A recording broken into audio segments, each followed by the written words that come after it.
Okay, akemashite omedetou gozaimasu. Conventionally, Happy New Year to everybody. First episode of 2023. We're going to talk about that phrase, break it down a little bit, and then talk about some things that are connected to it for moving on and making the best year, right, for success and all that. So I'll talk to you as soon as we officially get started here on KUDEN.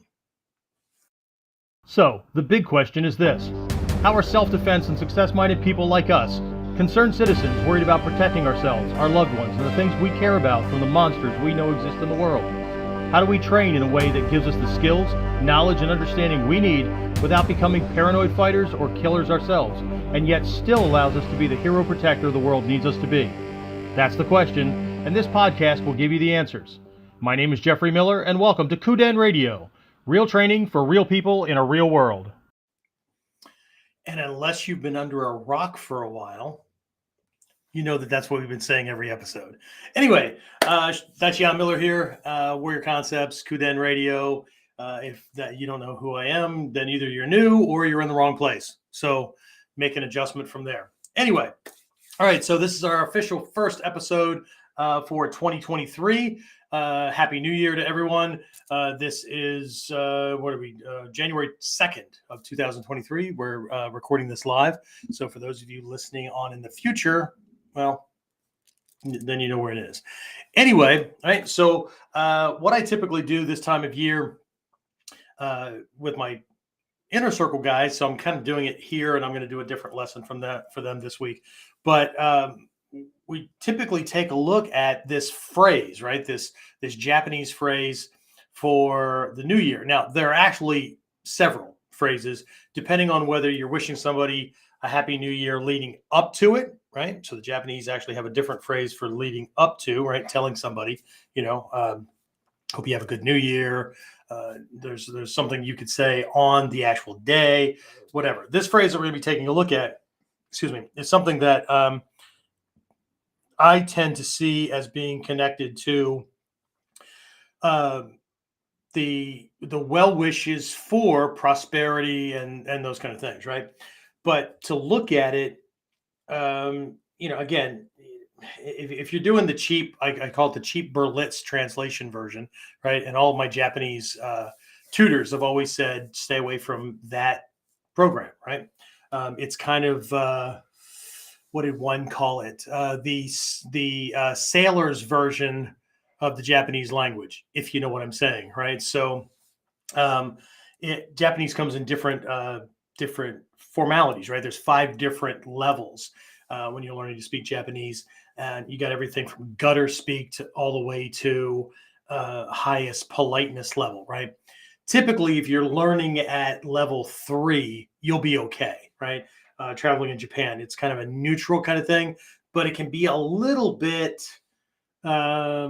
too familiar for some context. But the Japanese will overlook it because you're a foreigner, you're gaijin, you're a tourist kind of thing, right?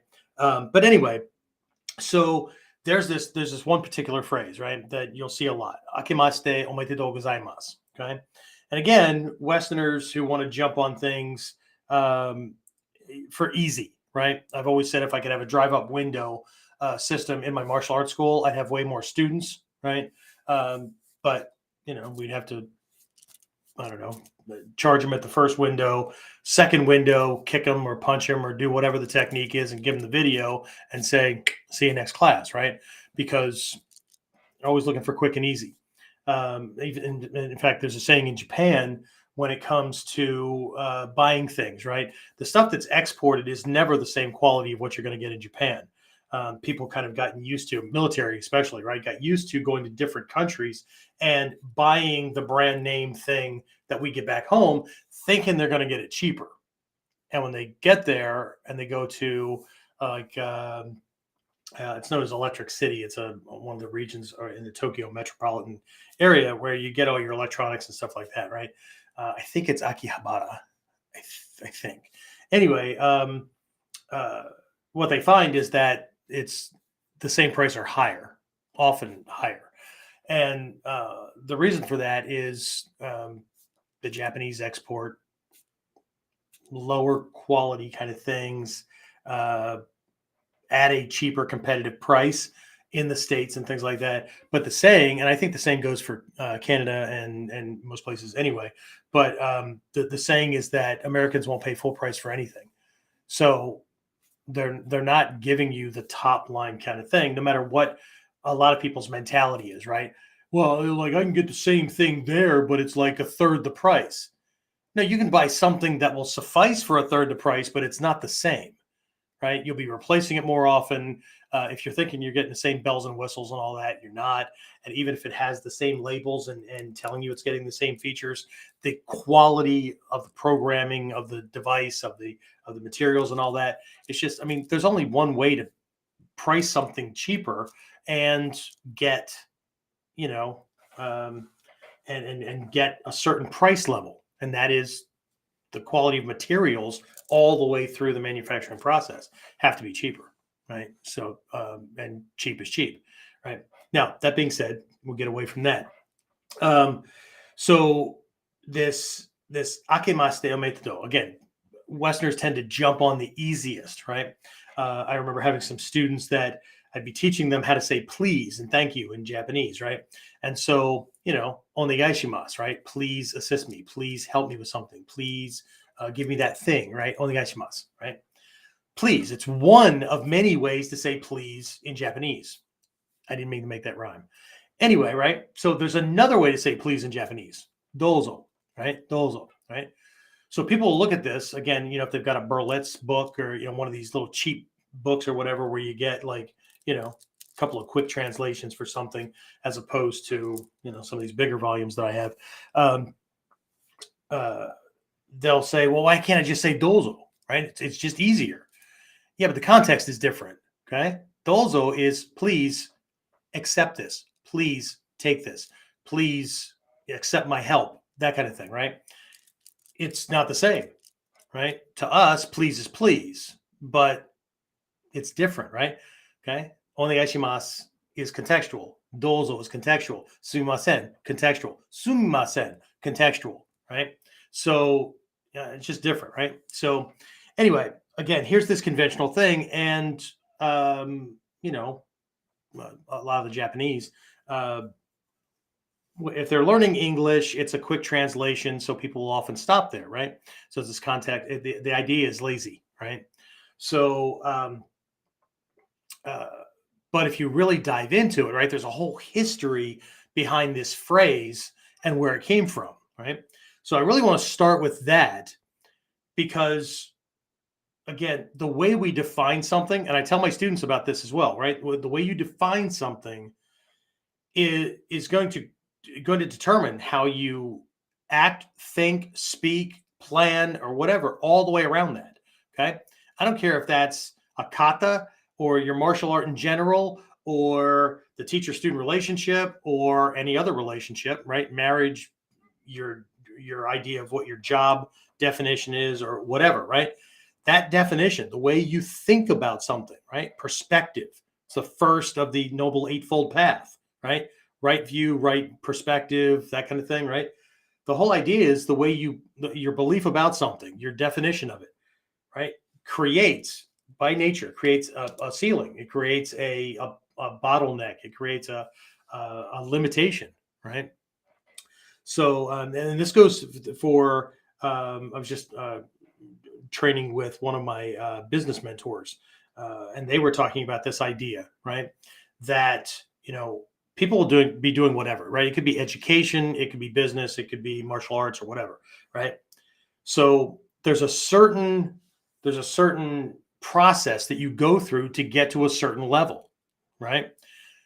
It's a certain way that you train, or there's certain lessons that you study, or there's a certain level of commitment and focus and whatnot that has to go in there, right? In a business or on a team, right? Sports team or whatever, right? There's what ends up happening is all the members develop a certain belief system and way of doing things and processes and all that, right? But eventually that will plateau, right? And no amount of, well, you can get little tweaks, right? But no amount of doing more, doing faster, doing harder produces any more results. It can actually start to cripple right? It'll actually start to cripple. And the reason for that is the beliefs and the activity and all that kind of stuff can only get you to a certain level. That's the epitome of that definition, that belief system. Okay. To move on, it has to change. And it's hard enough for us to change for ourselves. But if you're on a team, at work, whatever, right? It becomes even harder because now, unless you change the belief system, processes, focal point, all that kind of stuff for everybody on the team or in the relationship or whatever it is, nothing's going to change. Well, what'll change is you getting more and more exhausted, producing little to no results, and there aren't major gains, right? It's the same thing with our training, all that stuff, right? So what's important is to understand, right, where things are going. So again, right, here's this basic translation, basic definition, right? It's also why people at third dan are still doing their white belt techniques or their second level techniques or whatever the exact same way they learned them, right? Because they never updated them with the new lessons, new principles, new concepts, nothing, right? So instead of becoming the master that you were idolizing or that you were visualizing or whatever, right? What you just become is a really, really, really good disciple and a really, really, really, really good copy of a beginner to intermediate student, right? I'm not saying that people don't have skills, right? But you don't become a Hatsumi, you don't become a Rembrandt, you don't become Madame Curie or an Einstein by continuing to do the same things that everybody else does, the same way everybody else does it. It just doesn't work that way, right? So anyway, right? Again, to a lot of people, I'm just anal, right? I'm too particular, I'm too whatever, okay? Then my suggestion is either get into a different program that I have going on where I let 90% of things skate, right? Because you're just looking for the alternate, you're looking for the equivalent, martial arts equivalent to going to the amusement park for the day, right? You're not going to be a smash up derby driver, right? But you can hop in the bumper cars a couple of times during that day, right? But you're not, you understand, right? You're not going to be whatever, right? You're not going to be a cave explorer, but you can go into the haunted house or you can go into the whatever amusement they have going on, right? Because that's really what you're looking for, right? If I pay this amount of money, I can have these little entertaining amusement diversions or escapes from my life, right? But it's not the same.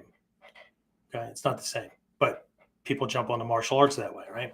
So they don't want somebody to be too picky. They want to be patted on the head and told that they're always right, and they're the prodigy or the prodigal son or prodigal daughter or whatever, right? Nobody understands it better than you, right?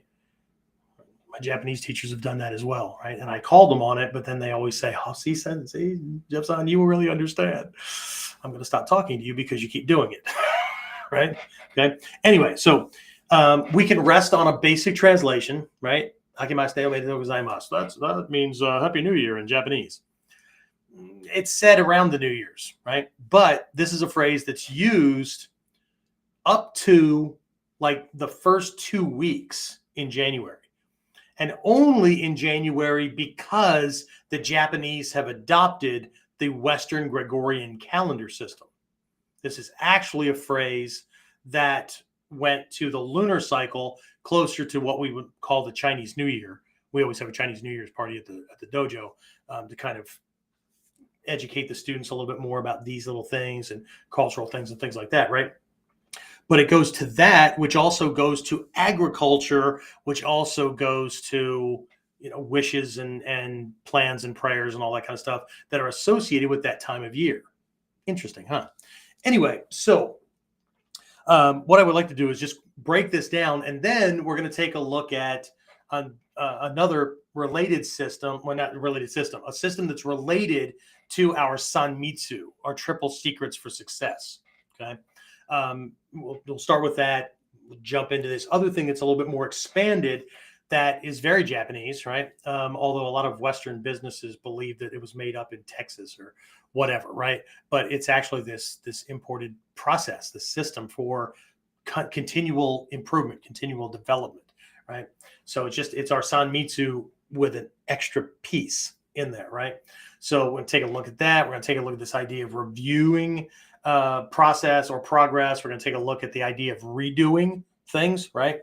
And this idea of next steps. I just thought that this time of year would be a really good time to do something like that. But in all reality, right, this doesn't have to be a beginning of January thing. This can be any time we have given ourselves the proverbial kick in the ass and we're going to up our game, right? And that's really what this is about, okay? So, akemashite, right? We're going to break this thing down. Akemashite omedetou gozaimasu, right? If you've been related or connected to me and you've done testing or you've gotten some kind of an advancement or whatever, right? When I hand the certificate or I do whatever it is I'm doing, right? You will hear me say omedetou gozaimasu, okay? Omedetou gozaimasu, okay? Which conventionally means congratulations, okay? In English, again, here's another one of those little brief things, right? Gozaimasu makes something really, really formal, okay? So, domo arigatou gozaimasu, right? Thank you very much, okay?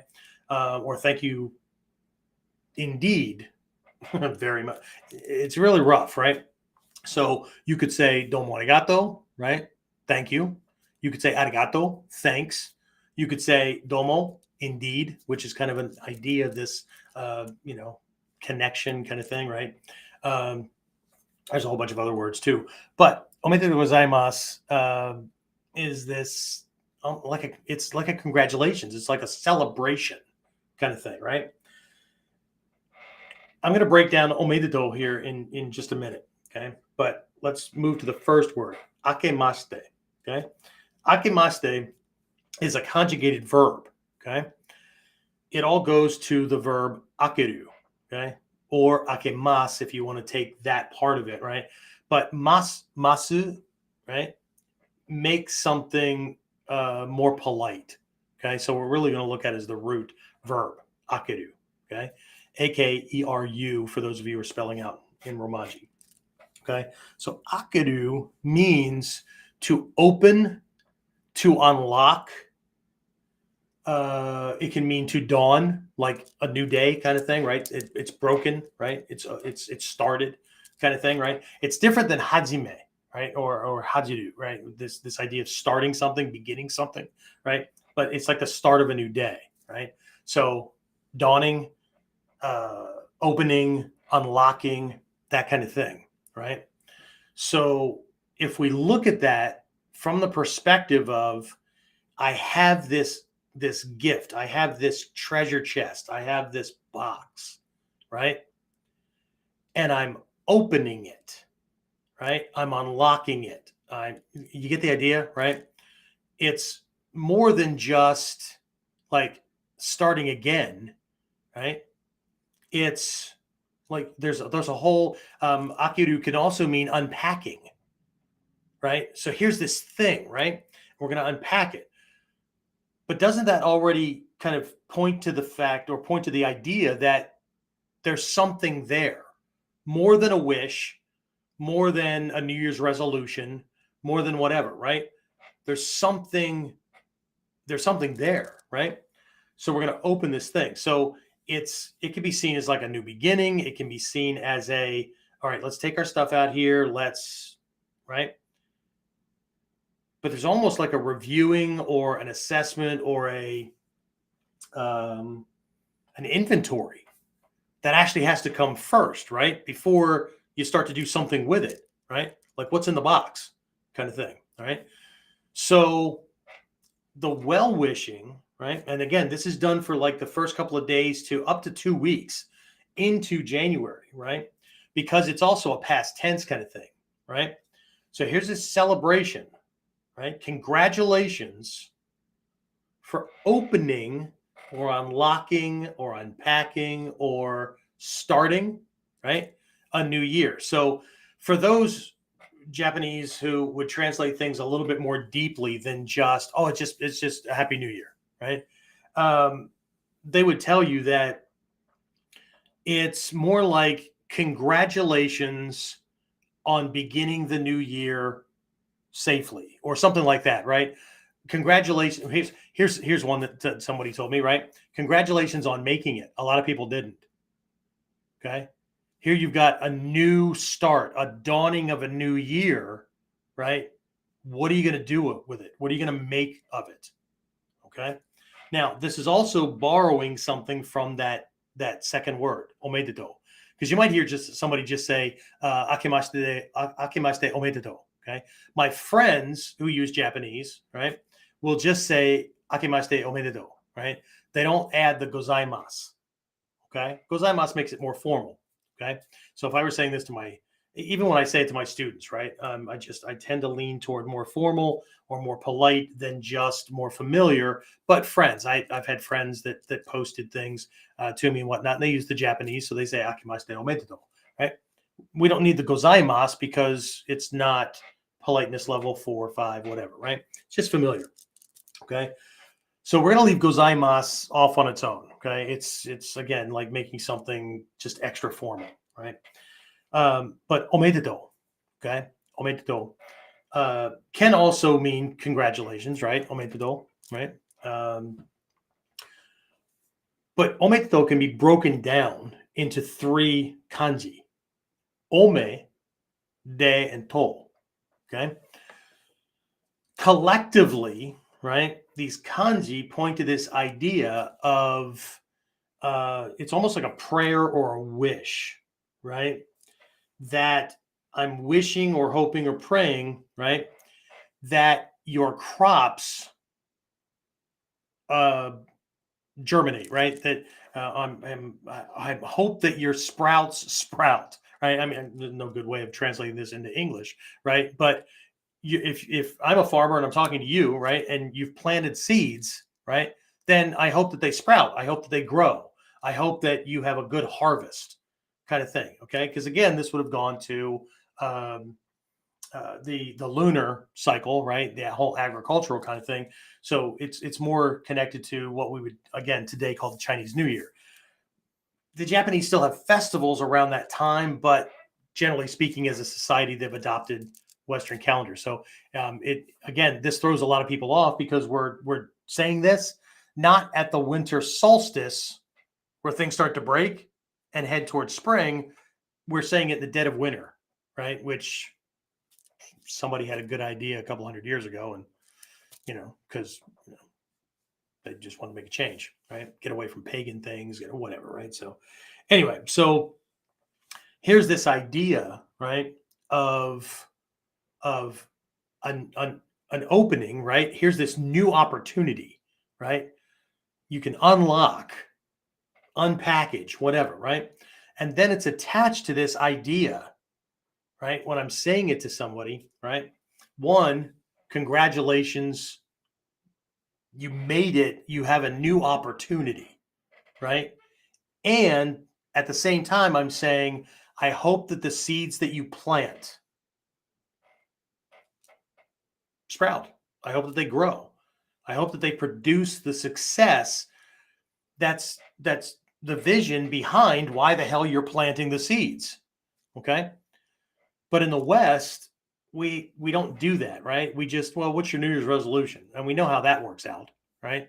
Which is why, like this weekend coming up is our Daikomyosai, which is I let everybody know, right? I do my Daikomyosai in January because everybody and their freaking ninja brother, Bujigan brother or whatever, is having Daikomyosai at the same freaking time, right? It was a good idea way back in the 80s, but now everybody and their brother wants to have their own Daikomyosai seminar.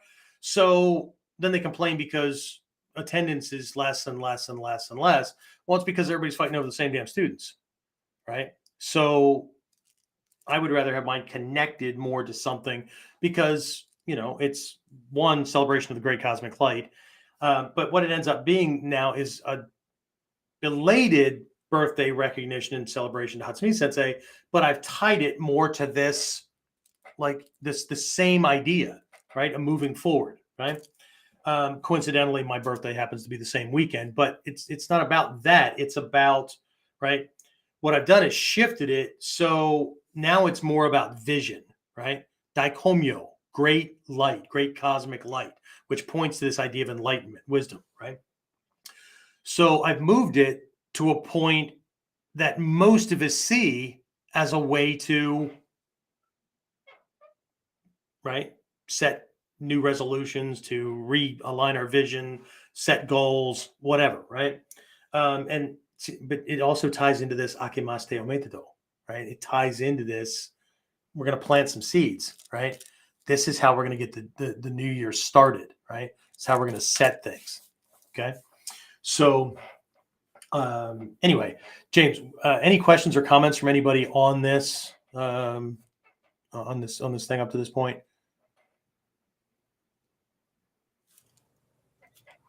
Look, there's James in his little window. That's would say it's a wee man in the wee corner or in the wee. Anyway, sorry. Questions, comments? Lee just threw out Kaizen. I think he was when you referenced the extra piece to this on me too. It is Kaizen, and if you saw the slide that I put up promoting this episode of Kuden, the kanji that are along the right side, they're the kanji for Kaizen. My very astute student, my young Padawan, where somebody asked me one time, what the hell's a Padawan? They were reading a Star Wars book, right? They got to the word for Padawan, right? And pronounced Padawan. But I also had anybody knows in the movies from like the 70s, the 70s were known for like a lot of disaster movies, right? All the airport movies where shit was falling out of the sky, and the Towering Inferno, and the Poseidon Adventure, right? Which is a big cruise ship and everything. Big old freaking, tidal wave knocks it over, all that kind of stuff, right? And somebody asked me one time, have you ever seen this movie, the Poison, the Poison Adventure? Like poison? What poison? What the hell is that? Right? And I look at it. It's Poseidon. It's stop moving your letters around. Right? Anyway, so good. Yeah, no. Kaizen. Yeah. We'll get back on track, right? Kaizen. So yeah. So is that it? That's all we have? I noticed we had a surge in people, and then I must have been boring about because I'm a big fan of if we translate it and we understand where a term came from, especially we're trying to learn a Japanese manifestation of a Chinese manifestation of back in India and all that kind of stuff. So it wasn't just the philosophy, but the martial systems and all that kind of stuff, right? Were inherited. So it's hard enough for us to translate things from Japanese modern times, right? Because the culture is different, the way they think about things is different, and all that kind of stuff, right? But people think that they can, or they assume that they're going to translate things correctly, right? From freaking 500 years ago, 900 years ago, 2,000 years ago. I mean, shit, come on, man. Some people can't even translate what somebody in their own hometown is describing to them, right? So, but we can be arrogant enough to believe that we can, translate this other stuff. I just think it's a neat idea to understand where something came from. And if you understand the message that's being conveyed and why, right, it can help us, or at least remind us, right, to do things a certain way, or to think about what it is that we're saying and what it is that we're doing, right? Because it's easy as hell to just come up with a New Year's resolution, right? Why? Well, I've always wanted to lose weight. Why? And how about if we stop using the phrase "lose weight"? Because your brain can't get itself wrapped around losing something. An ego is not geared to losing things, right? Right. And you can't think about something in the negative, right? Like I'm going to lose weight, like it's a positive, right? So what you're doing now is, one, losing is a problem, right? Because we're geared for advancement, progress, and winning, as opposed to losing something, right? And on top of that, weight, right? So how the hell do I think about losing weight? How about if I think about, I want to fit into my 36 waist jeans, or I want to, be able to jog for 2 miles or whatever, right? That's a goal. That's an advancement kind of thing, right? And that gets in the way of a lot of folks when they're trying to set their goals, right? They often describe things in the negative, which keeps them thinking, right? That's like somebody who wants to quit smoking, right? You have to think about smoking to think about quitting it. And what they've found is that people who focus in the negative think about the problem twice as often as somebody who rephrases it, right? I want to put clean air into my lungs 24/7, as opposed to I want to quit smoking. Your brain can't get wrapped around quitting smoking unless it thinks about smoking first, unless it thinks about the thing that you don't want to be doing, right? They actually found this with these ministers and whatever that they get caught with. They're constantly doing sermons on lust and the 7 deadly sins and whatever, right? And then they get busted because they were hiring prostitutes and whatever, right? Well, if you understand the psychology, okay, the fact that they're preaching on it has their head in that game, thinking about those things way more than the people that are doing it that they're trying to help. So it's even more important, or more not dangerous. It's more critical for them to keep their head straight, because they run the risk of getting lost faster and more deeply. Does that make sense? Right? Because they're talking about it more, right? The more you talk about something, the more your head stays in that realm, right? It's why on the Tibetan Wheel of Life, in these 6 realms, there's a picture of a bodhisattva, right? Sometimes it's Kanon Avalokiteshvara, for those of you who know the Sanskrit, or Jizo, Kshitigarbha, whatever, right? But they're these compassionate bodhisattva that provide the answer for those trapped in that mindset to get out, right?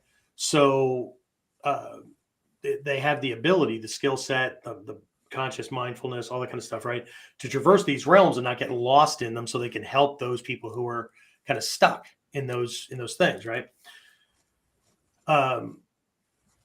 But that still goes back to a lesson that the Buddha had, that even the enlightened ones must continually mind.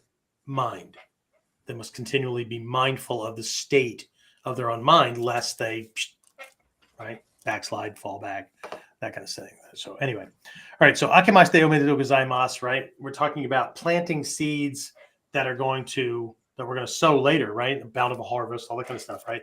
So there's this wish, right? Prayer, whatever, that whatever seeds you plant, whatever goals you're setting, I hope that, right, they come to fruition for you, right? And there's this new opportunity, right? Here's this thing, right? You got a chance to start anew, right? Okay. I mean, how many people just within the dojo, we lost a couple of people just before the end of the year that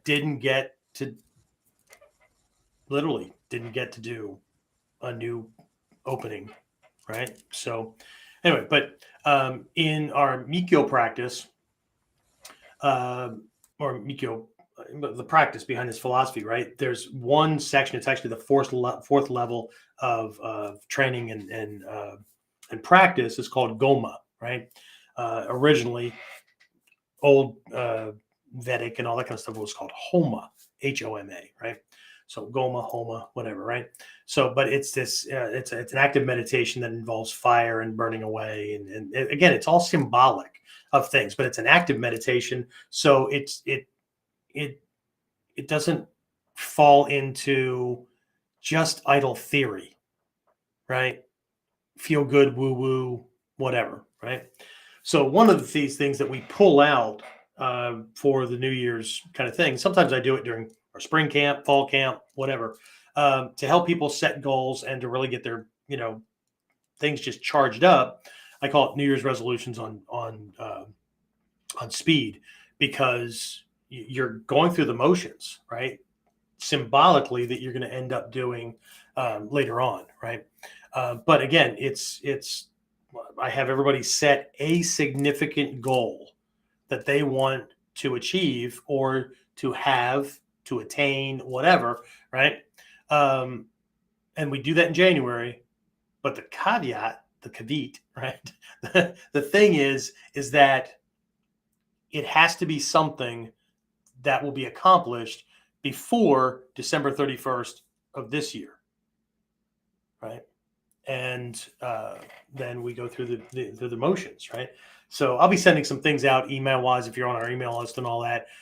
Even if you're not in for the Komiosai for the seminar live or virtual or whatever, I'm going to be offering people the opportunity to be on virtually or to come in live, right? Just for that hour and a half that we're doing the active meditation on Sunday afternoon, that they can actually like partake of this thing, right? And then do it. So you can do it on your end, or I will, fill out your gomaki, your goma stick, and put it in the fire and all that kind of stuff. But you can, kind of go through it while you're watching. It'll be one of those.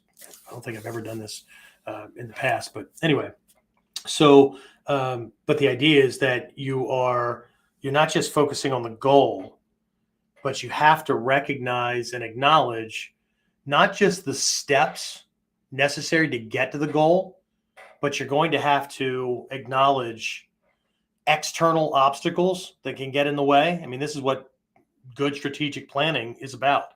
This is what tacticians are masters of, right? So I have to acknowledge the external things, right? The things that the world can throw at me, family, job, whatever, that could get in the way, that could derail me, right? I'm going to commit myself to making sure that doesn't happen, right? I'm going to handle those things. I have to accept the fact that, again, here's that unpackaging, right? Okay. There's character traits and habits and crap like that I've got going on that continually derail me because, right, I don't have those things handled, right? And I'm going to commit to making sure that they don't get in the way. All that kind of stuff, right? So there's this whole process, right? It's a symbolic, active meditation for going through these different aspects and stages of unpacking, recognizing, committing, right? And planting the seeds, right? You're going to go through the whole process. And at the end of it, you're left with this recognition that now I'm going to go out and do those things I've already done. Literally, ego has recognized that I've already done them, right? So doing them again in the world should be easier because, right, there's less of an unknown. There's less of a bullshit kind of thing. The other magic to it, the other part of the fire that's not the actual fire, right, in the fire pit that we're going to be using, right, is that you've done it publicly, right? And neuroscience tells us that it's really, really difficult to not do something privately that you've committed to or stated that you would do publicly, right?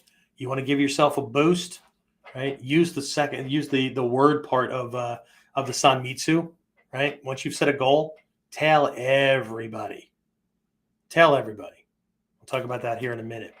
But until then, James, we have any questions, comments, anything like that from folks? Lee just said the game of telephone is centuries old. We have to get it right. Yeah. So good. Telephone. I've never played a game of telephone where things didn't start to get screwed up within by the third person in the circle. Right. And if anybody's ever played, if you don't know what it is, it's, old people games. No, you just, you sit people in a circle or whatever, and you come up with something, right? You tell the person next to you, right? Or somebody gives you this thing, right? And so you tell them, right? And then they tell the next person, right? And then by the time it comes back around, the person next to you on this side, whatever they whisper to you should be what's on the paper. It's never what's on the paper. And most of the time, it's not even close, right? Which is why you always verify your information. You verify your sources. You get your information from multiple sources, right? You play the tuning, right? The second level of in a ninja family, right?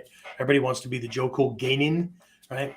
But Hatsumi Sensei's taught us to be Jonin, which this person understands the job of the Chunin and how to do some of that stuff, right? And yeah, there's some of the Genin skills in there, right? But who is the most expendable member of the family? The Genin. Who has the shortest lifespan? The Genin. The people everybody the person everybody fantasizes about being untouchable, right? Indestructible, whatever, right? And yet it's the Jonin, the head person, right? Because there's a couple of field commanders, a couple of Chunin who know who that person is, right? But no one in public, and the Genin don't even know who their top person is. That's how you live a long time, right? Invisible in the eyes of the enemy. That's actually in the old scrolls, right? As the epitome, right? Invisible in the eyes of the enemy, okay? Which means you're not seen as a threat. Nobody would even think that it was you, right? Nobody would even second guess. Tell you a quick story with that, right? I truly do believe that I was cut out to be a ninja long before I even knew what the hell that was, okay? I was in high school, probably 9th grade, 10th grade, something like that, right? And I was in this one class. Teacher was terrible. And I don't mean like I was a bad student and, the teacher was the teacher or whatever. Right? I was straight A student, tried to get along with all my teachers. I was one of those weirdos. I really liked school. I liked the education process. I liked learning, right? And I'll keep learning until my brain shuts down, right? Really bad. They knew their topic, but man, this person, the classroom. I felt a darkness in the classroom, and I don't mean this in a religious or evil way or whatever. It was just they created one of those environments, right? And this dark part of me came out at one point, and I wrote this poem. And I was an artist back in the day, right? And on the front, I drew a rose. I did it with just pencil, white paper, folded it, kind of like a gift card, or like a greeting card, right? And then I wrote this poem, telling basically them that they were not worthy of anything more than the black rose of death. Okay. The next day, because I just left it on the desk on the way out and stuff like that. He was off busy doing something else or whatever. The next day, the class had cleared out, and he asked me to stay. And so I did. And he walks up with this thing, and he goes, "Can you believe it? Can you believe that somebody, read this. Can you believe that somebody would actually give this to me? Can you believe that somebody would actually be dark enough to write this?" And I was worried that I was busted, right? And he was just talking to me like I was the only student in the class that he could trust to tell me how much this had rocked him. And if I could keep my ears out or eyes open or whatever, and help him find out who would write such a vile thing. Yes, sir, I can do that. No problem. I was the last person he would ever have thought. Do you get the idea? Okay. Do you understand what makes a ninja as a warrior different? Right. And I was always taught that Hatsumi Sensei was teaching us all to be Jonin at this level. Right. Yes. The other stuff is you're going to need it. If somebody physically attacks you, you're going to need these skills. Right.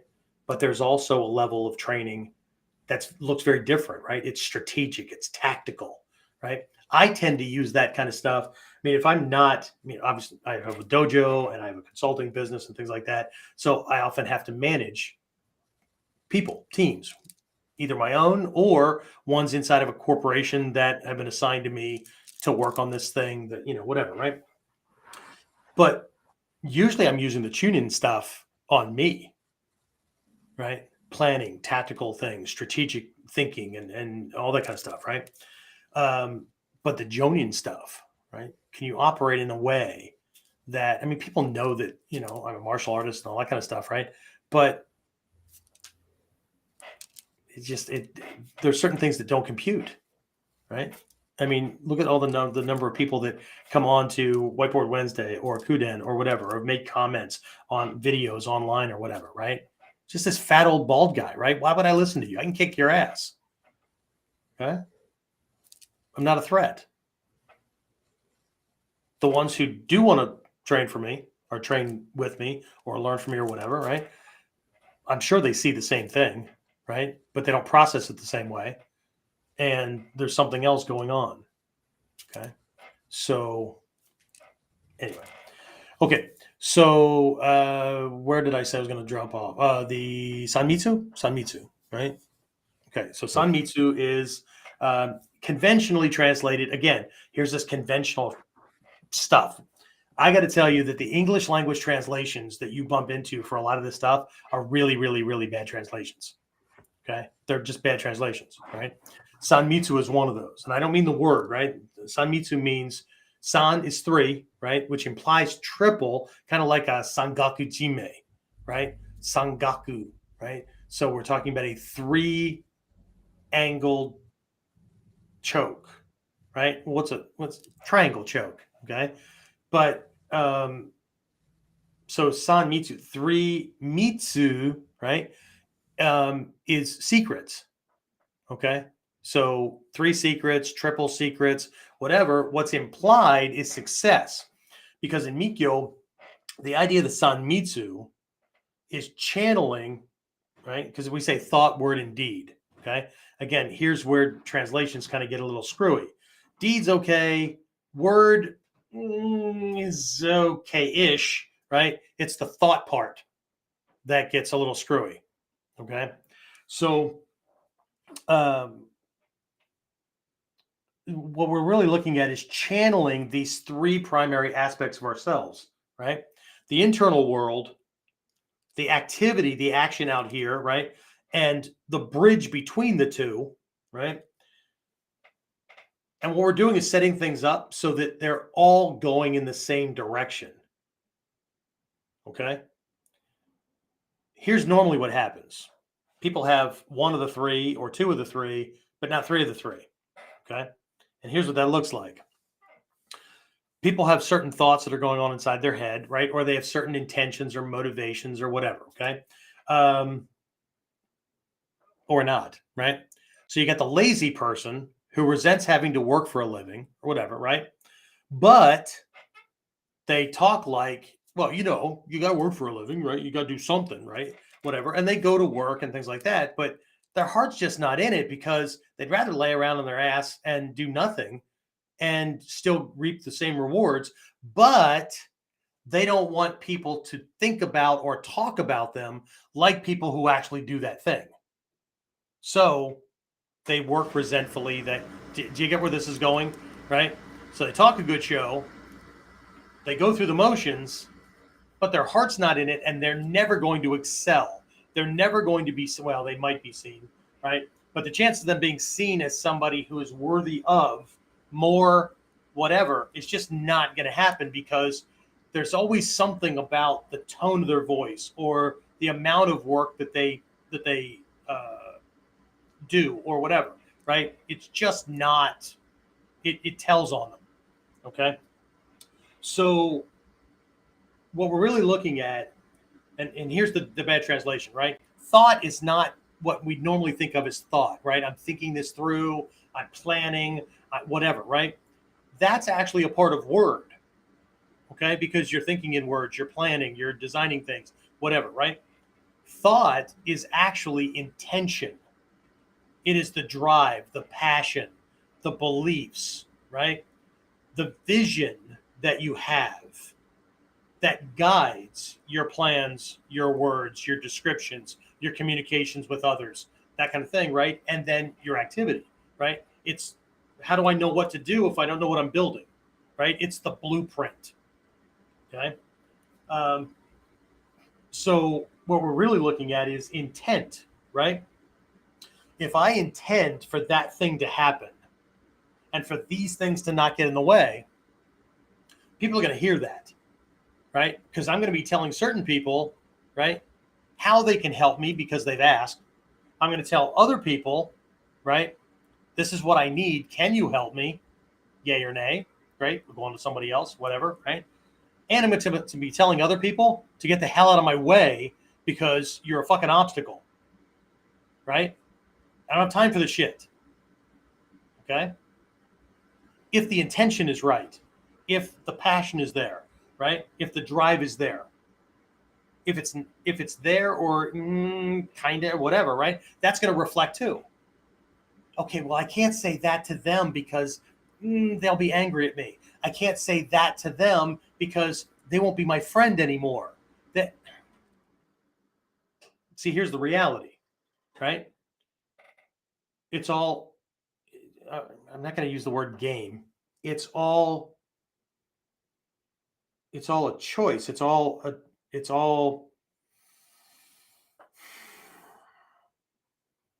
balancing act. You can't have something without giving up other things. And to choose certain things,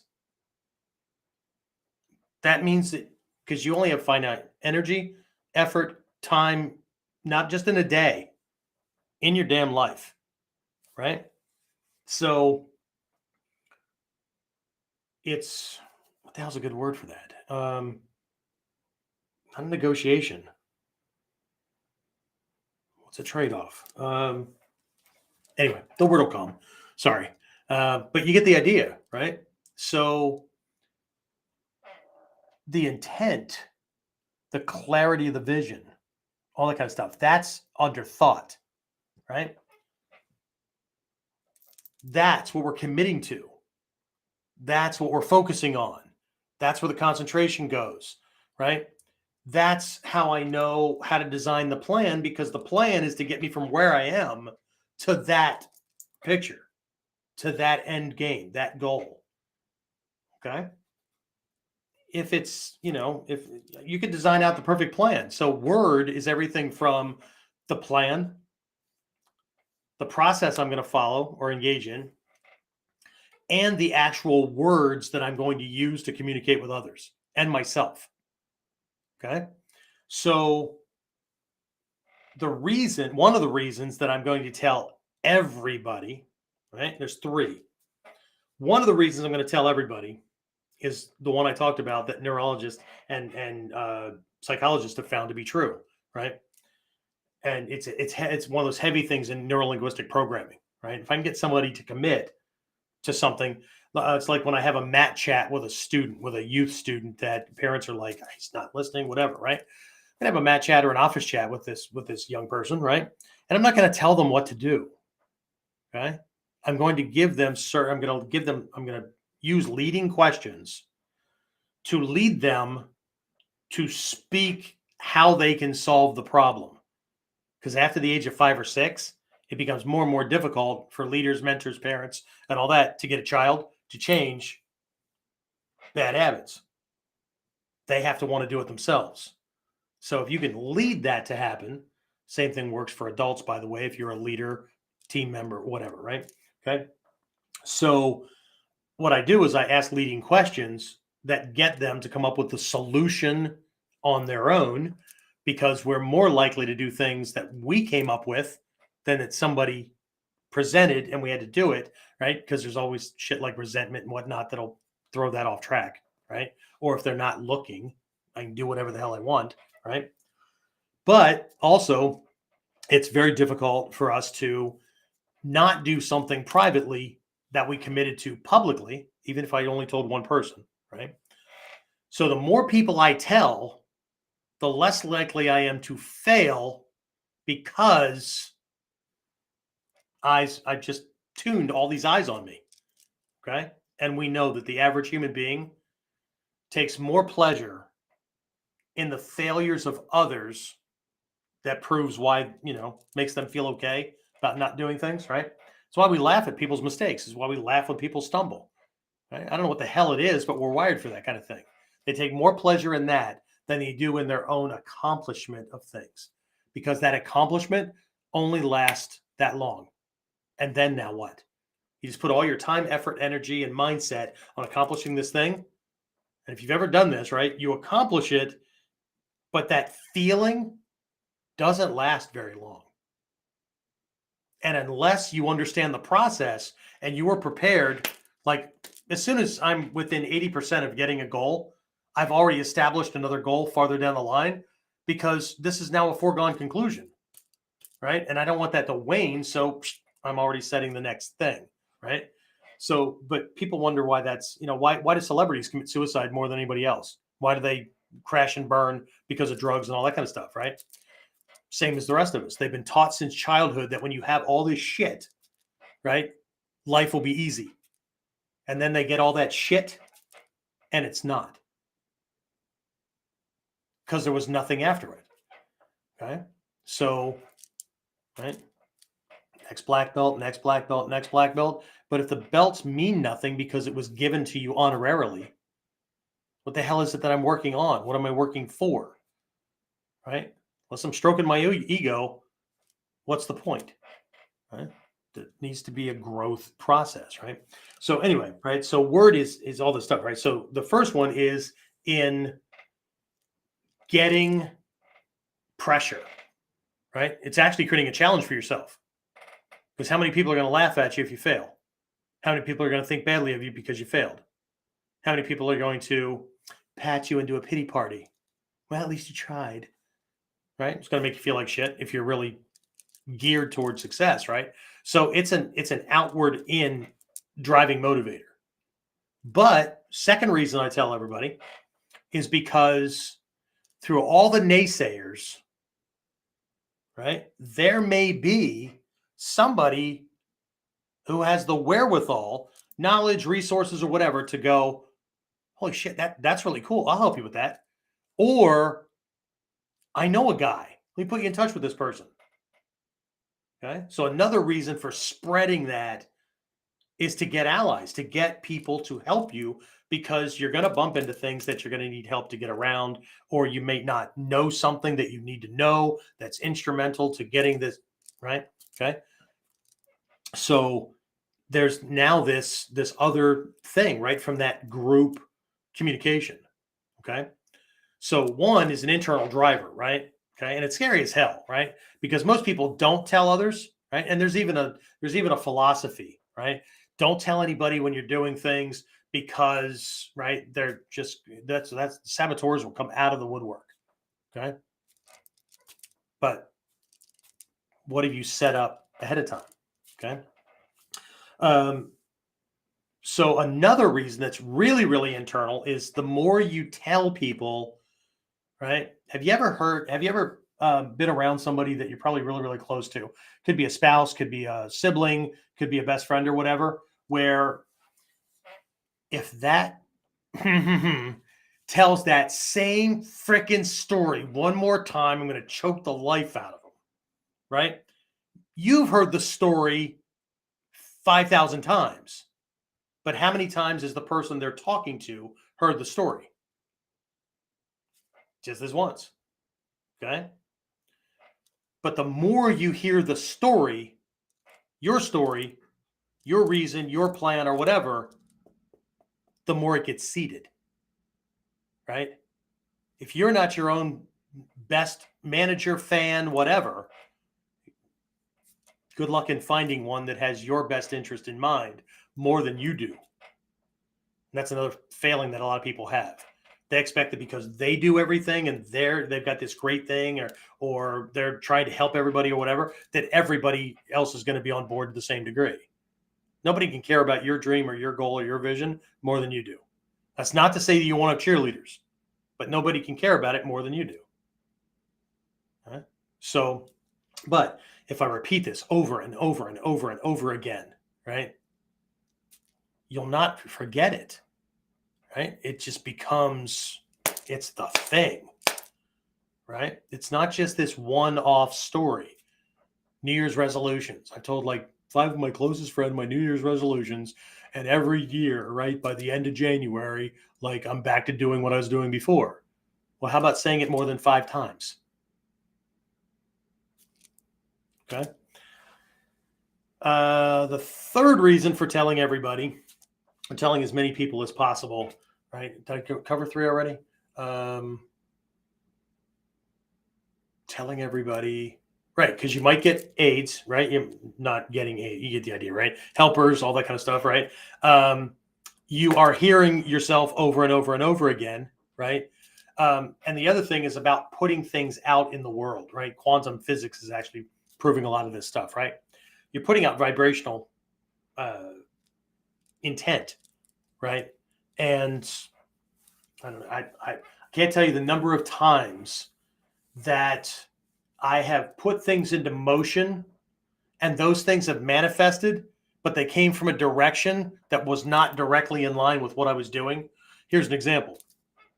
I put out some flyers or run some ads, or I don't know, we put out, a bunch of coupons or whatever in a local parade, right? Next thing you know, the phone is ringing at the dojo, or people are stopping in to get information to sign up and all that kind of stuff, right? Or students are like, I just had a call tonight from a mom. Hey, my daughter wants to bring a friend from school to class tomorrow. Is that okay? Of course it's okay. Okay.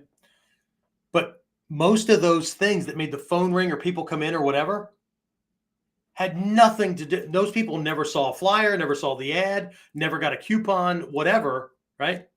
So where the hell did these people come from all at the same time, just because I started this thing, right? I started the ball rolling. Okay. So I become a believer in put this stuff out into the world and it starts to work. It starts to manifest things. Call it the law of attraction or whatever, which is not as simple as people make it sound. It's not that. It's I have certain intentions, which involve getting a certain number of students or whatever, right? And when I wane on that, you know what? The phone stops ringing as much. People stop asking. People stop walking in. It's just this weird kind of thing, right? So by putting it out there, you actually start to manifest, right? And again, in the Sanmitsu, the word, right? It doesn't matter if you're writing out the plan, right, or your spoken word, or you're using the internal thinking and all that kind of stuff. It is the bridge between the internal world and the external world, right? And it gets activities happening, right? Okay. I was fortunate or unfortunate enough to have a Jewish grandfather. This is nothing about Jewish people or anything, right? However, I can tell you that my Jewish grandfather was a master of guilt. Okay. It's just, right. It's not just the Jewish grandmas and all that, right? So I learned at a very, very early age that I could not state a goal or intention without being asked about that every time I went to visit or every time there was a phone call. You done with that yet? Is that done yet? Did you get started yet? What are you waiting for? What are you, stupid? All this kind of stuff, right? And then what I found is the older I got and the older he got, that got more intense, because then he would add, will it be done before I'm dead? Okay. And then I also learned about the next goal too, and how whatever is only going to be fleeting. Because when I was probably 10, somewhere between 10 and 12, right, I was an avid reader, usually fiction, right, that kind of stuff, right? And I thought, man, it'd be really cool to write a book, that kind of stuff, right? So one time at Grandpa's house, I said, I'm going to be an author. I'm going to write a book. Oh, great. That's cool. Well, he didn't say cool, but anyway, right? Every visit from that time forward. Did you write that book yet? Is it finished? What's it going to be about? Why haven't you started yet? What are you waiting for? Whatever, right? Okay. And then, going to be done before I'm dead, whatever. Okay. Wrote my first book. Gave him a copy. He said, oh, thought you were going to write a biography about me. Well, shit. So if I ever write a biography, it's going to be about my grandfather, because his freaking life was just, Right? I mean, the man hobnobbed with people that we only ever read about in history books. Pretty cool. But anyway, so I ended up with, some role models and whatnot, but I also had to seek out people because, that planning phase and the doing phase. The other thing I learned about how the Sanmitsu works is you should plan to fail the first couple of times out. If you don't, fantastic. But we in the West, because of the Western academic system, have learned to fear failure, right? Because you're getting graded on your homework, you're getting graded on your test, whatever, right? And it's a one and done kind of thing. But what if it wasn't? What if failure on this one, it didn't work out, if I learned to back up and look at it and figure out why it failed and then go back at it again? Okay. A redo. Instead of assuming, well, I tried that, it didn't work. So, now I'm going to tell everybody now for the rest of my life that tries to do the thing, oh, it doesn't work.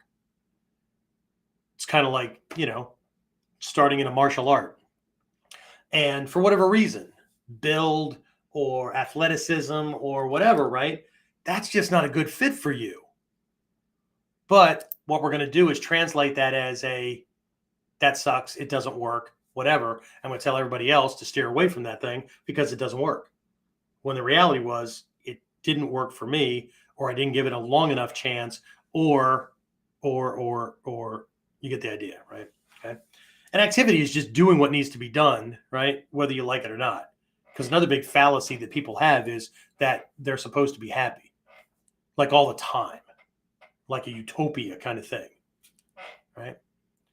One of the most eye-opening moments I had with a teacher, which then coincidentally he told me that he had the same moment with his teacher, was he was doing this little lesson with me. My Mikyo teacher is doing this lesson, and he was pointing out in Mikyo, right, there's this whole idea that everything changes, right? There is no enduring happiness, right? Which runs contrary to the know the truth and it shall set you free, right? No, not right. Most people translate that as if I know the truth, then everything will be, rainbows and unicorn farts. Okay? Except that that's not true. If you know the truth, what you get set free from is all the dumb shit that you used to try to follow and get things done with, that it's broken, or you're misinformed, or you're uninformed, or whatever, right? It breaks you free of doing unenlightened thoughts, words, and deeds. Okay. So anyway, the Sanmitsu is really about how to set goals, right? You see it like as real as you can see it in your mind's eye. I had a teacher once that says, if you can't see it in your head and you can't write it down and describe it, how the hell will you recognize it when it appears in front of you in the world? Right? So you see it to the greatest degree possible, right? Knowing that it's going to be imperfect, but clear vision, right? And then you write it out, right? And you write it out with one very, very important piece that most people miss. You add a deadline, because the rule of time management is that something will always take 20% longer, or take 20% more in the way of resources or energy or whatever than you planned for. Because most people don't plan for obstacles. They plan for perfection, like merely wanting this to be true, and therefore it must be because I exist, right? So we see it in our mind, we describe it in writing, because writing is the active act, the active part of thinking, which is why it's always better to write something out with your hand, pen, pencil, marker, crayon, blood, I don't care, than it is to use a technological device. Because it's not the same. 25% at minimum of your mindset is making sure the technology is working while you're typing things out. Write it. Okay? And attach a deadline. Okay?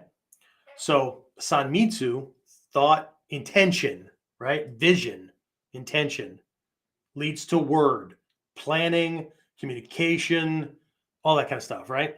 Anything that has to do with word, research, gaining more knowledge, whatever else is necessary, right? Has to go under the plan, right? And then deed, carrying out the plan. Whether you like the steps or not, if they are instrumental, if they are germane, if they are critical to actualizing the goal, nobody ever said you had to like it, which, by the way, is a new t-shirt that's coming out on our online store, WCI Dragon's Den, if you haven't been there, right? We finally got one up with one that I've wanted to have for a long time that says, "Hi, I'm a really nice person, learning to be cruel, vicious, mean, and nasty." On the back, it says, "Can I practice on you?" Right? But the new one is going to say, "Nobody ever said you had to like it." Okay? If it's instrumental in getting it done, right? Tonight during testing at the dojo, guys in Mod 4 were doing sitting inside break falls. I said, "Why do we teach that?" "Well, because you might get knocked down." How? How might you get knocked down? "Well, my leg might get swept out from under me." Thank you very much. You passed that part of your test. Okay. And the angle that I'm at when the person is doing whatever they're doing, right? These are also attacks. So the counterbalancing leg might not be a counterbalancing leg because I'm not being knocked down. I choose to drop down while kicking their leg out from under them or whatever as I go. Okay.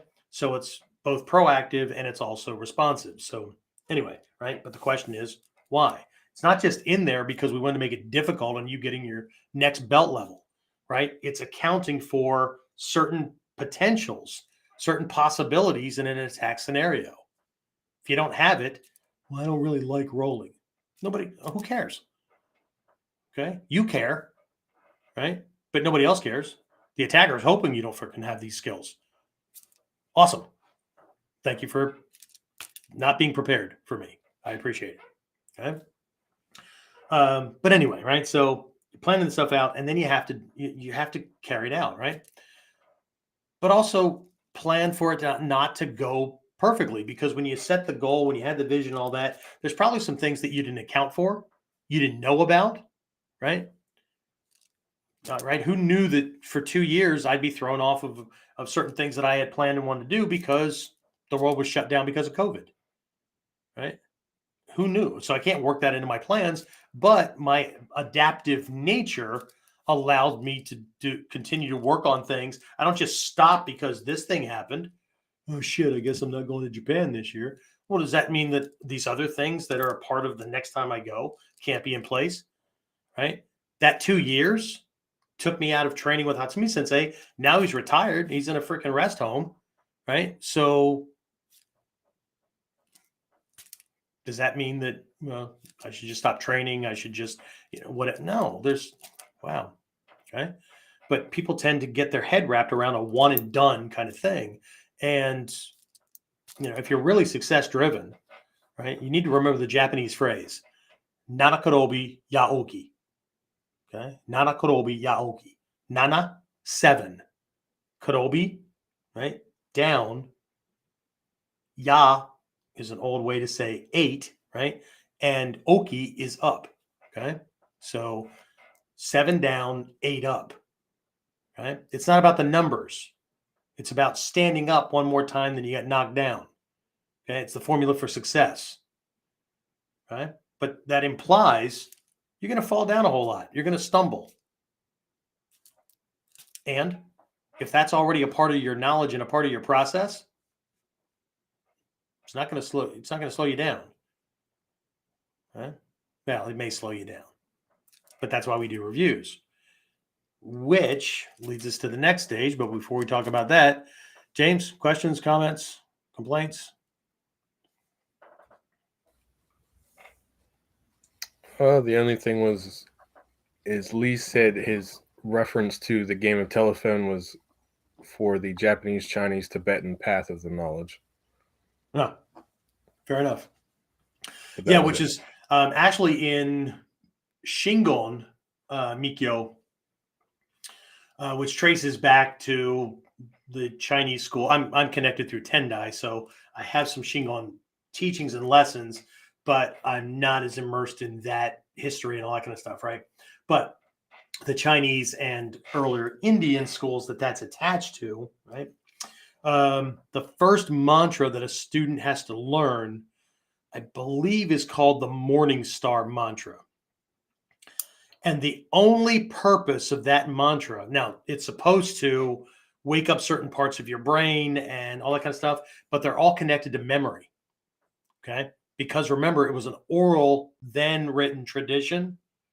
But prior to the Tibetans and the old teachers and whatnot running into Western science and learning about these things, right? For those of you on audio only, I'm pointing at my glasses, contacts, whatever, right?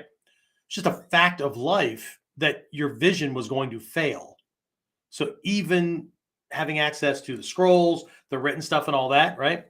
You still had to have the memory because you had to be able to do the mantra, the active meditations, all that kind of stuff, right?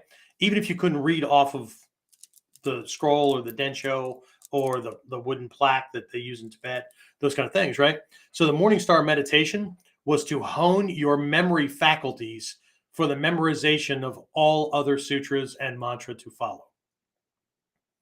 So it was already worked in because the enlightened mind already took into account something that was naturally going to take place in your life.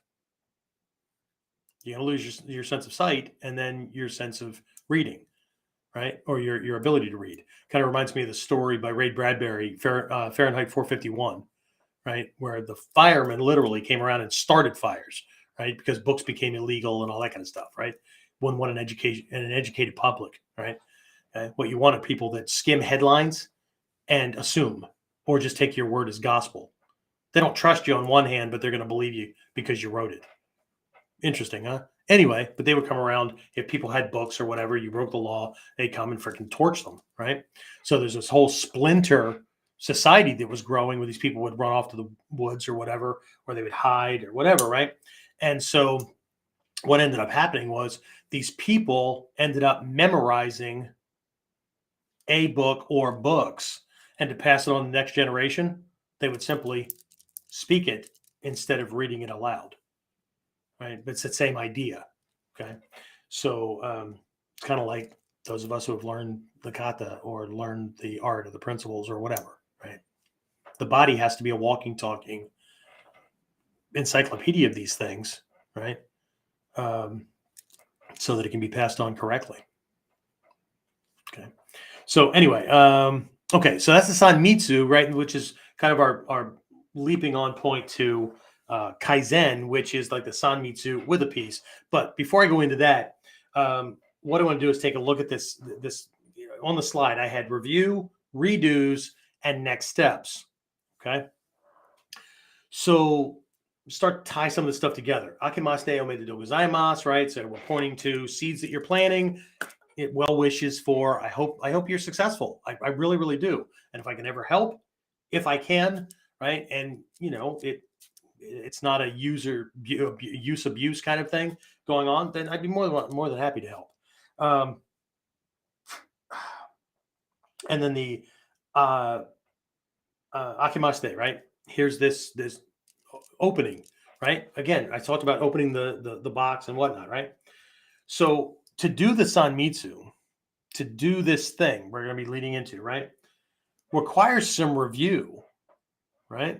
Now that review may be, I'm working on the same goal. It's a big thing, right? And it's going to take more than a year. Or it's going to take whatever, right? Maybe it wasn't going to take more than a year, but here I am, right?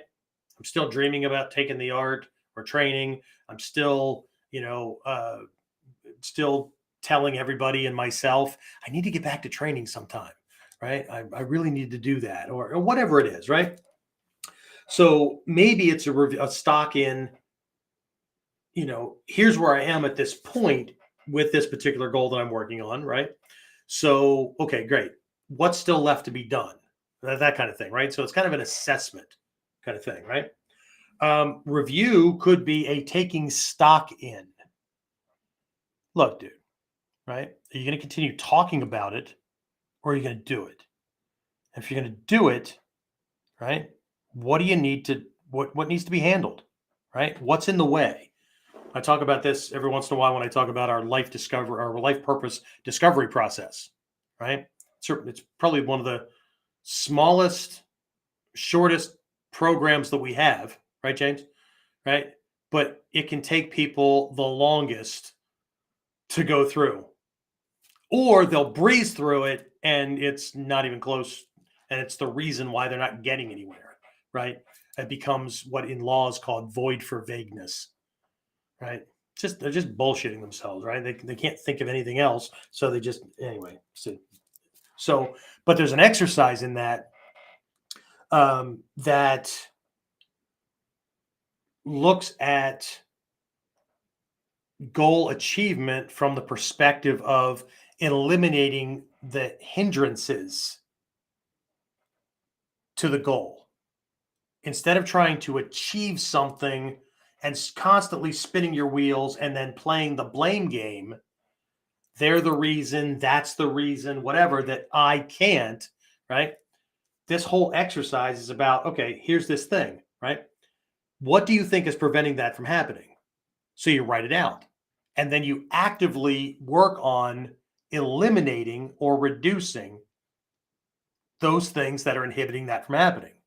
And if you're right, then the state or the goal or whatever that you want should happen automatically because you've removed the limitations. Or it should be like so easy to get because you've removed those things. Okay. Because if you've really been working on it, working, right? And these other things keep getting in the way, and they're the reason you can't, then by eliminating those things, if I'm actually doing the right things, it should automatically produce it. Okay. It's kind of a inside out way of looking at things. It's really counterintuitive because people think about doing to make something happen. Right. But if I'm trying to build a birdhouse and I got the wood and I got the nails and all that, but somebody keeps stealing my damn hammer, right? Then I should just like go slap the shit out of that person. They stop stealing my hammer. Now I can build my birdhouse, right? Because I have everything. But if I'm blaming this person because they keep taking my hammer, but then I do that and I get my hammer and then I realize, shit, I never bought nails. So maybe that was part of the reason, but maybe you weren't as prepared as you thought you were anyway, right? Because you're going to have to face some of that stuff, right? So again, there's this counterintuitive kind of thing that goes on, right? But by doing this unboxing and this review, right? Again, Western academics, pass, fail, do, whatever, right? So one and done. I've got this one friend that if everything can't be the way they envision, first off, right? Like if we're prioritizing it, we have only so much in the way of resources or whatever, right? Here's what we can get done now. Let's get this functional, and then down the line, we can come back in and do this other thing. No. If we can't do it now, then it's not going to get done. Holy shit. Why bother? Why bother doing the whole project at all if it can't be the perfect thing right up front, right? So, right. So there's this idea of the redo. And I'm a big fan, right, of the cosmic redo, right? I don't care if it's whether you graduate from high school and there are all these kind of challenges, right? You were in a certain class of students, you were in a certain clique or whatever, right? Okay. Going off to college or leaving school, and, you know, I went in the military, other people do whatever, right? It wasn't until years later that I realized what a gift that was, because it was this huge redo. All of the perceptions that people had of me, all the name calling, challenges, whatever, right? This new group had no idea, right? So I could change my personality traits or my character traits, or start working through new habit patterns that I wanted to have, and they knew no different. I had nobody back here who could go, well, yeah, but you're still that guy. You get the idea, right? So redos are not a bad thing. Also, by reviewing where we came from, you know, whatever, we look at this goal, and instead of looking at it like, man, this is never going to happen. If I start digging through and go, well, okay, what if I change the way I talk about it? What if I change this part of the plan? What if I back up a little bit here and come at it from this direct, right? A redo. Okay. What's that going to produce? Right? Will that get me closer? Okay. Sometimes you got to drop friends or closer. Right? I believe in the closest to family, but I've detached myself from family members that our energy sucks. Right? Or I'll only visit them when there's a family reunion. Because to keep my mind around the way they communicate and their pessimistic view and their bullshit and all that kind of stuff, that you're bound to get swallowed up by that kind of stuff, right? So you build a new support group, or you get involved in a new support group, whatever, right? Ideally, what you're looking for, and psychologists have figured this out, ideally what you're looking for is to set things up and to be in a group where you're in the top 25%. You never want to be in the top 1 or 10% of any given group, okay? Because that's a sign that you need to be in a different group, because now you're not going to be challenged anymore. You're the top person in the room, which sounds great, except that you can't grow from there. And everybody else will be pulling at you or taking time or whatever. And it's not that you're not going to be giving time. That's great, right? But you can give time to a group while you're positioned in a growth position in another group. Okay. So, but by being in the top 25% of any given group, you're going to be growing. Okay. Because you're in the top percentile, right? You're working with people that are working. Okay. But if you start outpacing them, you better start looking for another group where you're going to be at the 50% to 75%, right? That 50 to 25% top group, top of half, growing toward the top quarter. Okay. Because that's where you're going to, that's where the movers and achievers are. Okay. So anyway, so the redo, never underestimate the idea of a redo. Okay. The number of people that have bad relationships, I don't care if it's marriage for divorce or boyfriend, girlfriend, whatever it is, I don't care. Okay. 90% of them end up in relationships that are almost carbon copies of the previous ones, because they didn't reevaluate. They didn't take accountability for things that they did wrong, whether it was insight, view, belief system, their own actions, whatever, right? They don't think about what it is that they really want and what they don't want, right? And then use that to help to make better decisions moving forward from a more enlightened perspective, right? And so they end up in the same place. Right? Or because they don't change as a person, they're still attractive to and attracting the same types of friends and partners and whatnot, right? You can't get something different by being the same. I know we wish for that, but that's laziness, right? Or we've assumed ourselves God, right? I'm perfect. Why do they keep being the same? Because they feel comfortable around you. Okay. What was that thing we always say, right? Show me your 5 closest friends, right? You're the average of that, right? Show me your friends, I'll show you your future, that kind of stuff, right? That's why in Buddhism or in Mikyo or whatever, we have the Sangha, right? The community of fellow practitioners. It's why the dojo community, right? I get it, being a solo student and all that kind of stuff, right? But there's power in numbers. There's this community of fellow travelers, adventurers, whatever, right? Practitioners that are facing the same or similar problems, right? They've got the same uphill climb, right? They've got this, but they also have the same goals, visions, and all that kind of stuff, right? And everybody's there to collectively support everybody else to move forward, right? It's collective energy, right? So, right? I mean, ultimately, and here's where the balance comes in. Ultimately, you are the lone wolf. You have to do it for yourself, right?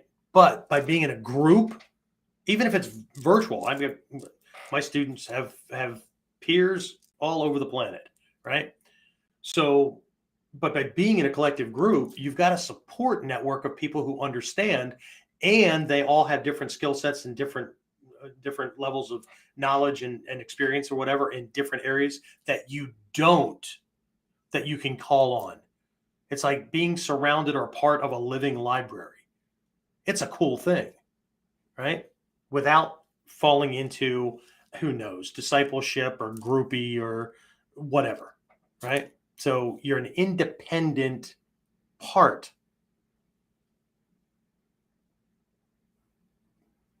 of a group, right? You're doing things, you can only do it for yourself, but you've got this support network. That's a pretty cool thing. So reviewing, we can't move forward until we reviewed where we are, right? What's holding us back? What do we still need to do? What habits, whatever, what is in our immediate environment that keeps derailing us, and it's probably going to derail us again. I mean, this is the stuff we're going to go through in that Goma active meditation kind of thing. So hopefully, even if you can't make it in for Daihomeosai, you can at least jump on that, because the number of students that I've had that have done that and set goals for themselves, that when they set the goal, there was a part of their brain going, what are you, freaking nuts? How is this ever going to happen? And in less than that time they gave themselves, it materialized. And I love when people come back and go, you know, that thing we did in January? Holy shit. Like, as soon as I started working on it, like, all this extra stuff that just seemed like it was coincidence just kept, like, and here I am. Okay.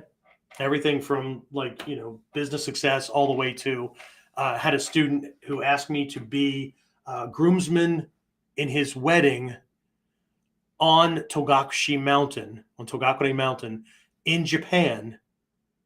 It was September, and he told me that was his Goma goal that January, and he had no idea. The money wasn't there, just started a new job. There were all kinds of impediments in the way. He had no idea how it was going to happen, but he just worked the process. 9 months later, he was not only telling me a story, but, right? So cool stuff. Anyway, so the Japanese have this system, right? It was part of what in the Western business world came to be known as TQM, total quality management, right? But it's based on this process that's Japanese, right? Kaizen, Kaizen. Kaizen, the kanji for Kaizen means something like good change. But what it points to is constant and never-ending improvement, right? It's this process. So if we take the Sanmitsu, thought, word, deed, right? So we envision something, we write it out, we plan, we communicate, we design, whatever, right? And we go into action to work the plan. All Kaizen does is, because that looks linear, right? Thought, word, deed. For those of you visual, you can see me doing this. Audio, right? Just think, you know, step 1, step 2, step 3, kind of in a top down kind of thing, or bottom up, I don't care, right? But if we put this in a circle or a square or whatever, right? What we have is this cycle now. So we go from a linear perspective to a cyclic perspective, much like the way the Kongokai mandala is laid out, right? So we're going to establish the goal, plant the seed, whatever, right? Envision it. We're going to write it out, create the deadline, do the do. But every once in a while, hey, look, we got a new year to start, right? We're going to review. And that's the 4th step in the Kaizen process. We're going to review. Every once in a while, we're going to schedule in a review stage. Where are we, right? How closer are we to something that it's a foregone conclusion? We can now plan something else, because those the time, effort, resources, manpower, whatever that was going to be necessary for this thing is going to be waning because it's almost done. We can now allot that for something else, right? Whatever, right? Or what, maybe goals have changed. Maybe we ran into something and we realized, you know what, this other thing over here is a better opportunity. So let's just, stop holding on to that, right? We're going to move over here, right? So it's something different, right? Or we're going to need to back up here and redo this because we didn't realize that we are going to run into these problems, or we needed these other things that we didn't account for. So let's back up. We're going to pull those things in, and then we're going to restart. We're going to redo that thing. Okay. Whatever. Right. Or I really haven't done shit. So it's time I sit down and frickin' start. Right? Whatever it is. Right. So here's this review thing, right? Where are we with any given goal in the process, right? Is this going to take longer to finish than we thought it was going to, right? Is this a people problem, a system problem, an ignorance problem? Where does the problem lie, right? You can't fix, I don't know. Okay, so there's this review stage. Right. And that's really what Kaizen is. It's Sanmitsu plus a review stage. Okay. And then based on that review, that's going to alter or create a new vision, isn't it? For each individual goal. And then you're going to alter, redo, or lay out the plan to actualize that goal, dream, vision, whatever. And then you're going to go into action. You're going to give it a certain amount of time. You're going to do a review stage. I would highly recommend that with some goals, once a year is enough. For other ones, once a week. Okay. That's what I do with enrollment stuff at the school. Okay. Right. So, but anyway, I'm just moving along. Right. And then you just keep going from there. Right. So the title, right, of this episode was what? It was review, redo, next steps. How do you know what your next steps will be if you haven't reviewed, if you haven't figured out, right? Is this a doing thing? Do I need to read it? Whatever, right? And being okay with redos. I mean, come on, right? Otherwise, you're just like everybody else is like, well, if I'm not guaranteed success, why even bother? Well, can I offer you a drive-up window? Right? Where everybody else will do the work and all you have to do is order a number 9. Number 9, pay the pay and eat your Whopper. Whatever. And then be dissatisfied with that because you wished it was a T-bone steak. Right? So certain personalities and certain mental states feed themselves. Right? So anyway. But next steps. What are next steps? Okay? Well, that's where I'm going to leave this one open. Okay? What are your next steps? I challenge you to work the process that is timeless. This has been working for people for hundreds of thousands of years. And I know people are going to go, well, the lineages were only 900 years old. No, they're not. They're closer to 2,000 years old. Just because you're dating it starting in Japan doesn't mean that that's where it started. Okay. And that stuff is supported by other stuff that came before it. Okay. So our philosophy, our philosophical stuff, like the Mikyo stuff, is way older than 2,500 years old. Okay. We're talking about tens of thousands of years old. Back to the Vedas, the Upanishads, that kind of stuff, the Vedic systems, right?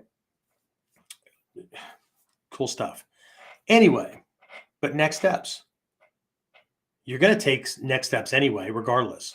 The question is, are you going to take next steps that are exactly identical to what got you here or what got you wherever 6 days, 6 months, 6 years ago that just keep walking the same path, like being on one of those tracks at a high school, right? For track and field. It's just an oval. You just keep walking the same track. Wonder why nothing changes. Well, it's changing. You're just wearing your sneakers thin and, a freaking rut in the track, right? But what is next? So that's and you don't tell me, don't write it out or whatever on here, right? This is something you have to solve for you. It's like algebra, right? Solve for X. Your X. Your future is X. Your level of success, your level of skill, your level of achievement, your level of happiness. That's what you're solving for. So for everybody that thought that algebra doesn't work, right?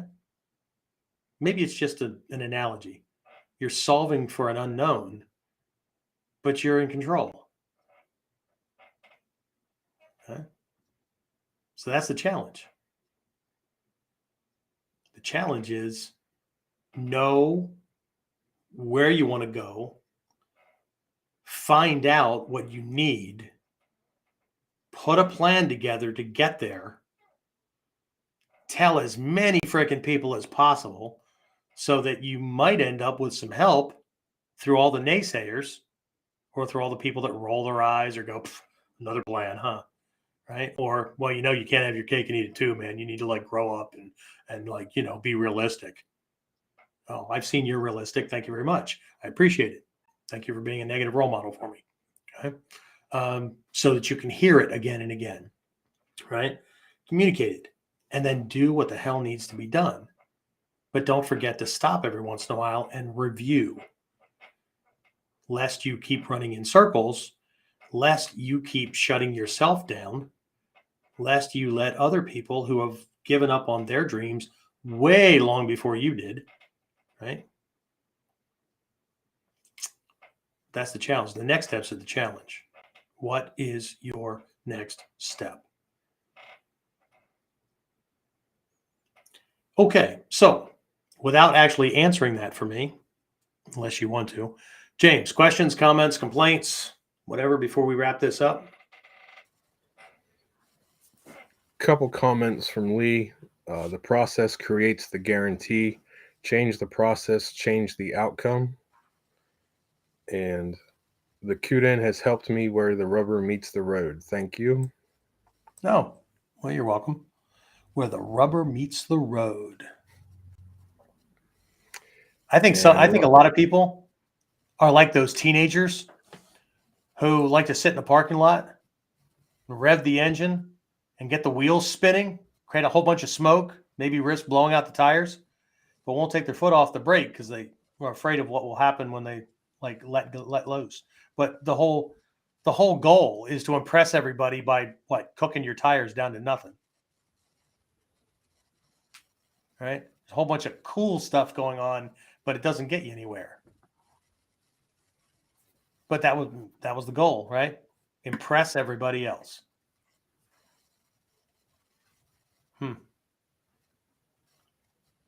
That's like when most people confuse rich with wealthy. Right? Does anybody here really understand the gravity of or the reality of Warren Buffett, right? One of the richest men on the planet, still living in a 3-bedroom house that was built in 1949 and drives like a regular sedan, right? Does not dress in silk suits or anything like that, okay? And he has more money than he could ever spend. And how that is vastly different from people that you would look at and go, oh my God, they're rich because they're driving a BMW or a Lamborghini and they've got a Rolex watch and whatever. But what you don't realize is that this person can't stop moving and making money because they have themselves burnt to the hilt and it's all for show. They have nothing in reserve. They can't help anything or anybody else out in the world because they keep buying shit. Yeah, they're making a lot of money, but they have wealth is what's left over between what you make and the bills being paid. That's the wealth part. But if you keep buying shit because it's shiny and it makes you feel rich, it's like people that keep running around seminars and they buy all kinds of stuff and everything. They don't train for shit, or they train half-assed. Right? I'm not going to knock anybody online or whatever, but I see their videos. Great. Okay. At least you're doing something. But how can you have been training for this long and your sword drawing or your kami or whatever still looks like that? Well, because there's rules online that like nobody's allowed to like fix things. They're just supposed to say, good form, dude. Or they get booted off the page. Or they don't know any fucking better either. Right? And kami's seen as a stance instead of what it's supposed to be. And whatever. Okay. I get it. You learn some stuff. When's it going to change? When's it going to get upgraded?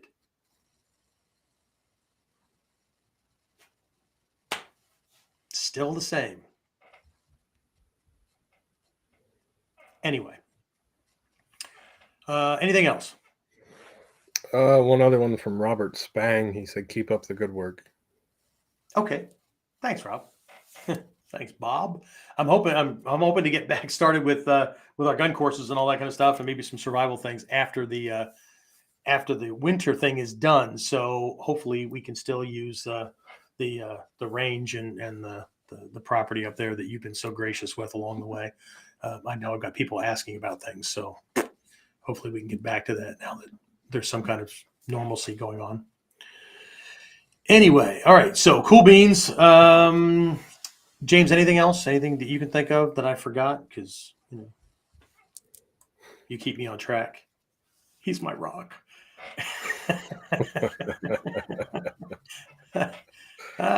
Shit. Anyway. I don't think so. All right. Okay, guys. So welcome to 2023, right? Let's do this, right? Again, if I can be of help, great. If not, no harm, no foul. Hopefully these KUDENs and the Whiteboard Wednesdays and all that are a lot, which that reminds me of something I was definitely going to say. Okay. You have to understand that when you're starting out, quantity trumps quality, right? The number of times that James and I or my team or whatever have had to make a decision over, like, do we roll this thing out, right? Do we produce all these videos? Do we do this thing that we're doing, even though like the internet could be upgraded or whatever? Yeah, but we're not there yet, right? The amount of revenue coming in or whatever doesn't justify this big thing, or buying like $5,000-$10,000 worth of equipment and all that people keep waiting around for. You know what? Just right. The number of videos out, the number of all that kind of stuff, watching YouTube, watch hours and all that kind of stuff go up. It's not a vanity thing, right? We got to get from, we just crested 2,900 watch hours in the last 12 months, right? We need to get to 4,000 before it unlocks certain features that we could really use to get more, to create more impact, right? So we're managing, engaging things. So that review thing, right? We're looking at things weekly. We're looking at things, on a regular basis, right? Because there's a point we need to get to so we can do the next thing, right? So everything has these little micromanagement kind of things. It's the same thing with number of students and how that will produce a certain number of coaches and or instructors in the dojo, and how we can grow beyond that, and how I can get to a position where I can spend more time and more time, right? With this inner circle group and people that they deserve more. They deserve more from me. And I don't mean time, but lessons that they need for other areas. And I can teach other things that I haven't taught in a long time because I got bogged down with kind of, running in circles. And it's not about, I don't want to teach new people or whatever, right? But the more time I put into the new folks, the less time and energy and all that is available for the people that have supported me and gotten to a certain point in their training, that if I don't get to giving them what they need and pushing them and spending all that extra time, right, they're going to end up stagnating. And at that point, they really should go find somebody else that is able to get them to that next point, right? So this is all a process. The dojo, everything. It's a living organism, right? And there's certain needs, right? But if I don't stay on top of that, if I don't keep moving in the direction of this vision that I have to make things happen, if I don't take my next steps, right? And KUDEN and Whiteboard Wednesday and all that are parts of these next steps, right? But again, there's only so many things that I can do, right? There's so many things that we're not doing now that we need a team to do, right? Processing the videos and all that kind of stuff. So I and James don't have to keep doing all the freaking task work, that we can get on to the next piece. and the next piece, right? So that everybody has the support they need and all that kind of stuff, right? I mean, I don't know. My next steps have to be in that direction, right? James, you've already taken next steps even before the new year started, but now that's going to allow you to do the things that will produce more and better results, right? So redos are a freaking beautiful thing, right? Anyway, all right. So again, that's it. Thank you, everyone. I'll talk to everybody again next week. If you have any topic requests, there's subjects or whatever that you want us to cover. Now, the only one that I have set in stone is toward the end of the month. We're doing a quote unquote Chinese Asian-esque New Year's party to kind of fit that cultural kind of thing. And I can teach more at the Academy. But during that time, while I'll go into some other things that are related to that, I have a topic set for that kind of that time, right? But otherwise, right, if there's things that you want me to teach on or cover or whatever during KUDEN and it fits the format, by all means ask. If it doesn't fit that format, maybe it'll be a good topic for Whiteboard Wednesday, right? Or something like that. So by all means, get these things in. James and I are looking at these things, usually not at the same time, but if we catch it and there's a topic and it'll fit, by all means. If you guys are in my inner circle thing, you already know how that works. So, right, pull out the stops and let's make this work. The number of topics that I would not teach openly, but to my inner circle and my really high end guys. And there's reasons I wouldn't teach it openly because there's just too great of a chance for people to abuse that stuff. But it's the stuff that everybody asks for, Do you teach explosives and stuff? Openly? No. Do I teach it? Depends on who's ready for it, that I can trust that they're not going to do dumb shit, because that dumb shit leads back to me. And, so I have to be careful.